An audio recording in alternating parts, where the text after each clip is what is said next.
চব্বিশের গণ অভ্যুত্থানের মধ্য দিয়ে ফ্যাসিস্ট সরকারের পতন হলেও স্বৈরাচারী ব্যবস্থা এখনও উচ্ছেদ করা যায়নি বলে মন্তব্য করেছেন গণসংহতি আন্দোলনের প্রধান সমন্বয়কারী জোনায়েদ সাকি।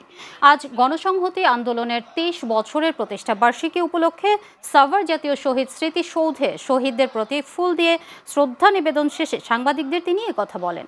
তিনি আরও বলেন, ফ্যাসিবাদের সরকার পতন হলেও পুরো ব্যবস্থা পাল্টে যাবে না, সরকার এবং শাসন ব্যবস্থা বদলাতে হবে। এ সময় গণসংহতি আন্দোলনের কেন্দ্রীয় ও স্থানীয় নেতাকর্মীরা উপস্থিত ছিলেন। যে শাসন ব্যবস্থা, যে সাংবিধানিক ক্ষমতা কাঠামো একটা সরকারকে ফ্যাসিস্ট হতে সহায়তা করে, তার যদি বদল আমরা না ঘটাই, তাহলে আমরা গণতান্ত্রিক ব্যবস্থার যে আকাঙ্ক্ষা মানুষের মধ্যে তৈরি হয়েছে, এত রক্তের মধ্যে দিয়ে, এত আত্মত্যাগের মধ্যে দিয়ে, আমাদের শহীদদের জীবন উৎসর্গের মধ্যে দিয়ে, সেটা কখনোই অর্জিত হবে না।